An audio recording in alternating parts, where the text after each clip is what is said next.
We love to talk to independent filmmakers here on this channel. And we love dinosaurs. So why not combine them into a conversation with Ryan Bellgardt, I hope I said that name right, who has the Jurassic Games Extinction coming out. Let's talk to Ryan on the show. Let's see what he thinks of dinosaurs. Hey, Ryan. Did I get your name right? You got it right. Ryan Bellgardt. You got it. Awesome. That's great. Thanks for hanging out all that time, too. Yeah, sorry about that. Don't be sorry. I admittedly I hopped on a little bit early, and then I went over to the comments, so I didn't realize you guys were trying to talk to me. But I was just watching and digging your guys' Superman breakdown. We love to talk movies, and especially we love indie movies. Tell me about the Jurassic Games Extinction.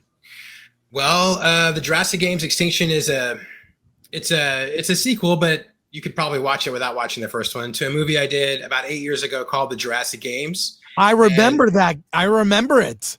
Yeah. That's and so we got that one went out into the world, and people remembered it. So that's why we made another one. So we're 8 years further along in our sort of filmmaking careers at our studio. So we decided to give a shot at doing some more stuff, especially with the newer technology that's out now, hoping that we could maybe sort of up the stakes, up the quality of the visual effects, and just make a fun dinosaur movie.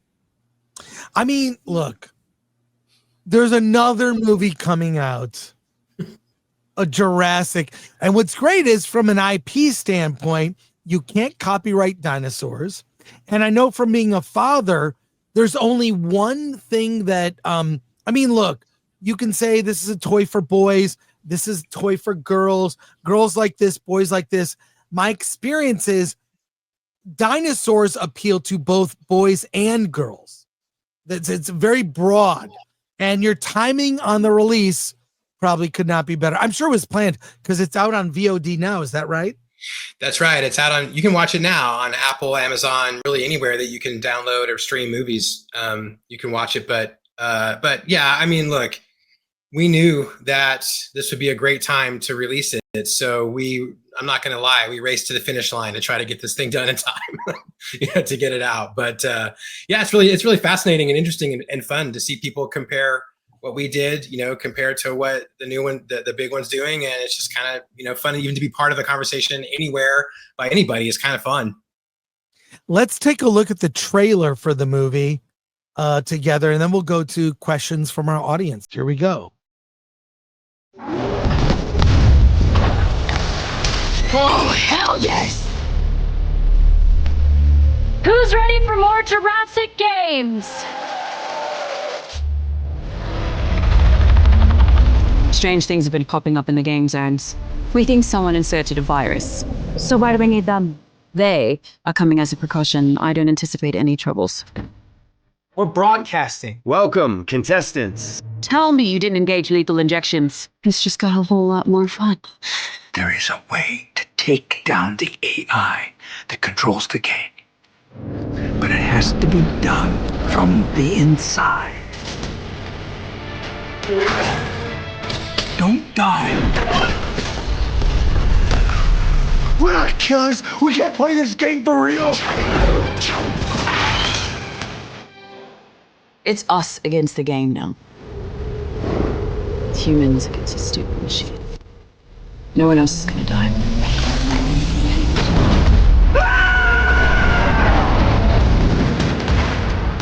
This is the end of the Jurassic game!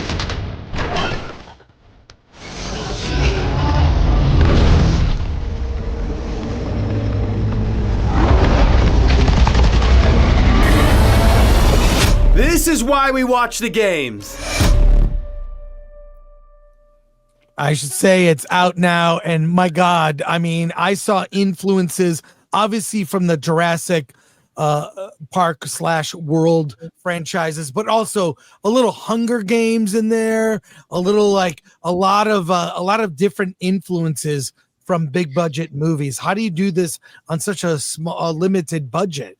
Well, you're right. It's a lot of stuff. The Running Man, Tron, Star Wars, Yep. Jurassic Park, all those things movies I grew up loving, and I've been kind of like I've likened this movie to taking all my toys out of the toy box when I was a 10-year-old kid. The GI Joe and Transformer and Transformers, and dinosaurs and Star Wars, and playing them all together into one thing. Like, what would that be? And that was really fun for us to do. So, we've got a studio in Oklahoma City. That's where I live, and our studio is called Boiling Point. And we've got a small team of visual effects artists that just had a blast putting this together. We've been doing this for a while now, and we saw that when we got the opportunity to make this movie, we just poured a lot of love and passion and just a lot of hours and blood, sweat, and tears into trying to do our best to bring this thing to life. But it's a lot of like Unreal Engine, but traditional VFX stuff as well too. And then we've also got an LED wall stage at our studio that's not very big, so the entire movie shot in 20 foot by 20 foot square area. So the real challenge was to try to figure out how to take something that's so small and make it feel big.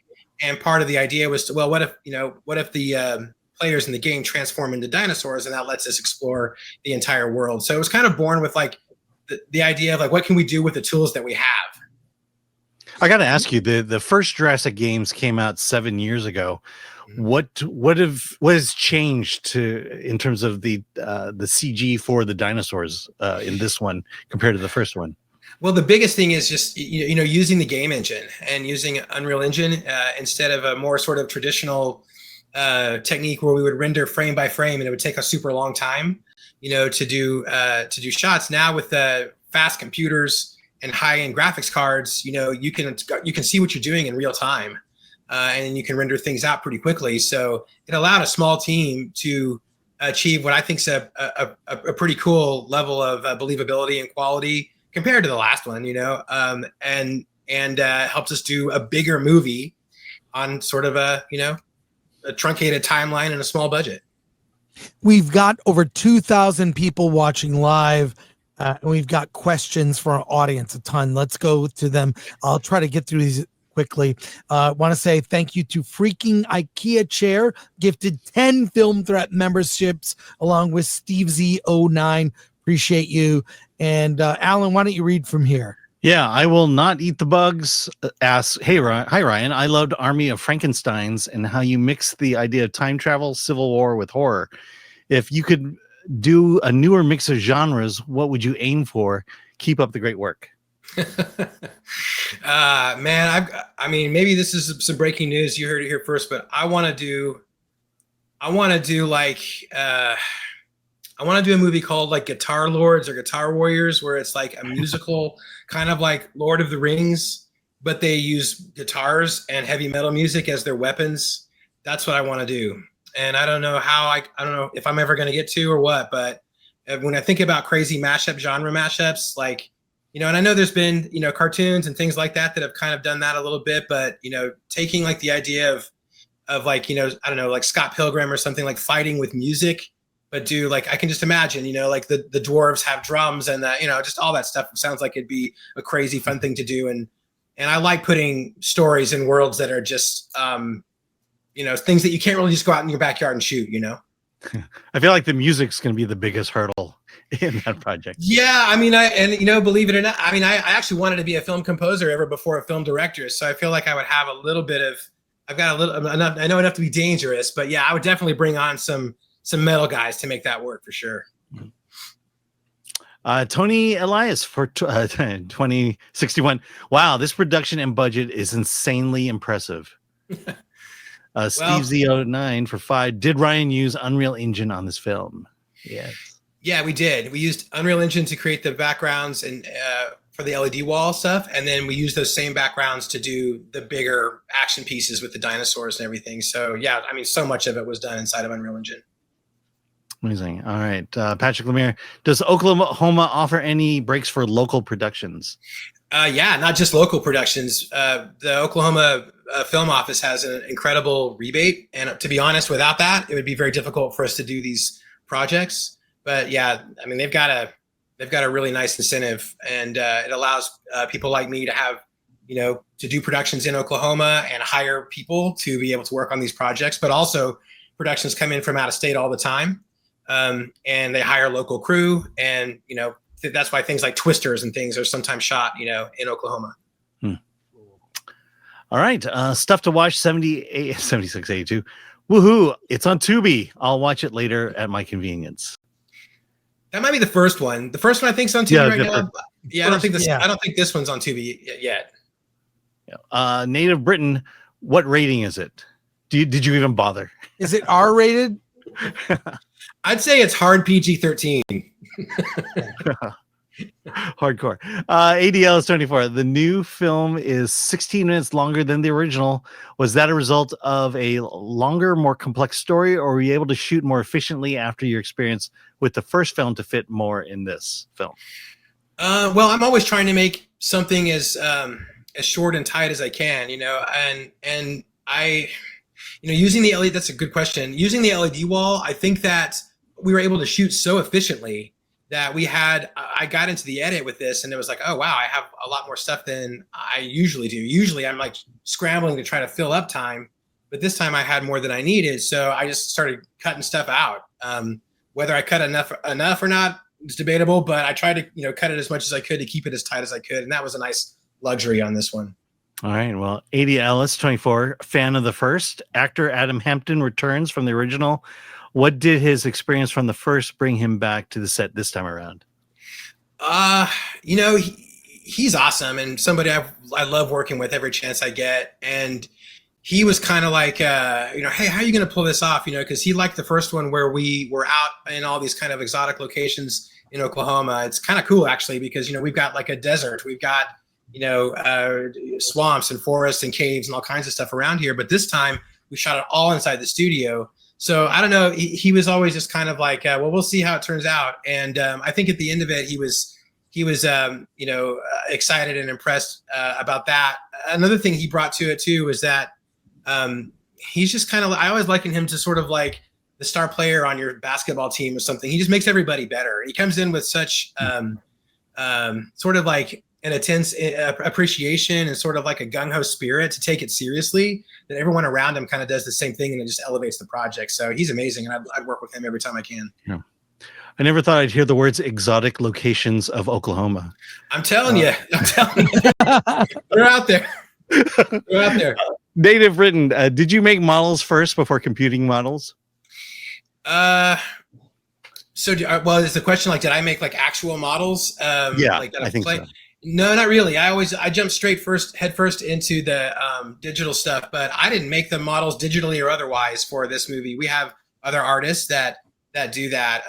As a matter of fact, Vlad Konstantinov he's kind of known as a digital dinosaur artist who did the digital models for the first movie, and we reused some of those, but people always talk about how much they love his dinosaurs. And then my wife, Stephanie, modeled some of the other ones too. So some of the newer dinosaurs, raptors and stuff she did, but we do it all digitally, and then we bring them into Unreal Engine. All right. And Christopher Moonlight Productions, another filmmaker. I like the spirit of it. What was it like working with actors in a small space, helping them understand how to act for VFX and make the movie look big? I mean, I guess we just have to trust each other, and you get some good actors in there that, they understand, like, hey, this tennis ball that is going to be a dinosaur eventually. But being on the LED wall does help them. I think instead of a green screen, it's a step up from that, because on a green screen, they really have to use their imagination. But on the LED wall, they can at least see the environment that they're in. And I think that helps them. Also, too, we'll show them renders of the dinosaurs and show them like, hey, this is what you're going to turn into, or this is what it's going to kind of look like. And so they get an idea for that. But, so much of what we do with the action is actually determined by what they do as their actors in their performance. And that was one of the real fun parts of this movie, is that we get to animate the dinosaurs. Since the players are becoming dinosaurs, we get to animate the dinosaurs acting as if they were piloted by humans. So, for example, in the movie, one of them picks up a giant, column and smacks the other dinosaur with it. And that's not something a real dinosaur would ever do, but it's something a dinosaur piloted by a human would do. So it all kind of works together. They give me ideas for, and then we take their performances and translate that into our animation. And a final question here from Zero Redux. Do you have room for Alligator Alcatraz on your 2026 roster? Yeah. It seems like a good movie. Why are people not jumping on that title? I mean, if you're going to give me the rights to it, we'll make it. I mean, you could with your digital effects, escaping a prison filled with a moat of alligators. How is this not a movie? Yeah, I don't think anyone trademarked or copyrighted that. I think that's a free public thing. Think about it. I'm sold. You got it. I love it. I love it. So the Jurassic Games Extinction is out now on VOD. The first film made is on Tubi. You can find it there. So I want to say, Ryan, thank you so much for joining us. Please come back when Alligator Alcatraz comes out. Why are you not? You could do it. You got to do it. You could write the script tomorrow. We could. And it's all synergy. I wouldn't be surprised if somebody back at my place has already started it. So get going on that. So thank you so much. Take care. My pleasure, guys. Thanks a lot. Appreciate you. Thanks.